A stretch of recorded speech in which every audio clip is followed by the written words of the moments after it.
Good afternoon, Boston, evening here in South Africa. So the sun has just set. As you can still see, we're getting some of the rays of the sun still.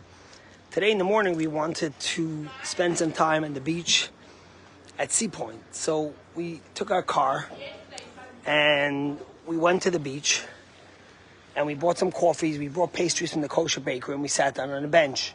We ended up chatting with this lady and her daughter who knows Gurney's parents from Torah Academy, from Johannesburg. She knows someone we know in Boston, yada, yada, yada. And then as they're getting ready to leave, we're of course 12 people, so we always make a ruckus.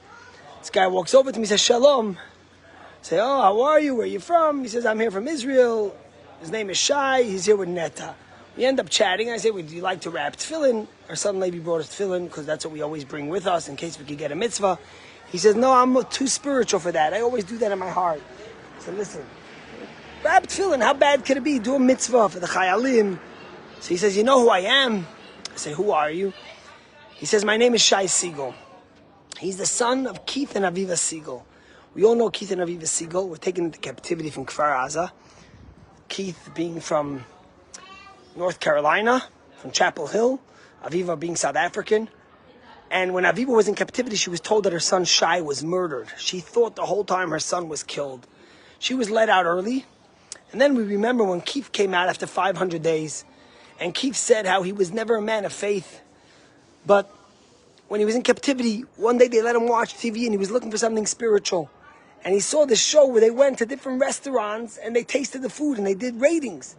And the guy walks in and puts on a kippah and before he eats he says, Baruch atah Hashem borei minei mizanot. The blessing of mizonot. And he said, I heard that blessing. It was the first time I ever heard it. And that's what I said every day in captivity to connect to Almighty God. And then he said that when he came out of captivity, his kids thought, what are we going to do for dad? What's he going to want to do?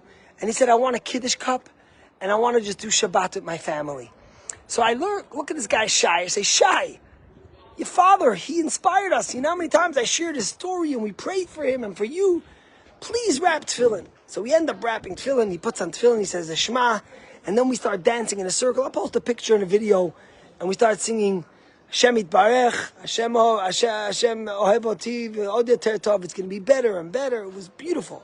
And then he says to me, he says, on October 7th, I was in Kfar Aza, and I went into the mamad, into the shelter, and I stayed until 4 p.m. hiding from the terrorists. My parents were taken into captivity, and at 4 p.m., I saw these IDF soldiers, and I called to them, and they jumped into the mamad, into the bed I was in. And from my bed, they were shooting at terrorists and killing them, and they saved me. He was a man who was saved from the terrorists on October 7th. His parents ended up in captivity. And they merited to all come out, strengthened in faith. And for us to meet him on the ocean in the month of Elul, when we're all returning to our roots, and to be able to hug him, embrace him, wrap tefillin with him, say the Shema with him, celebrate his miraculous saving, his parents released from captivity, and praying for all those still in captivity, the hostages.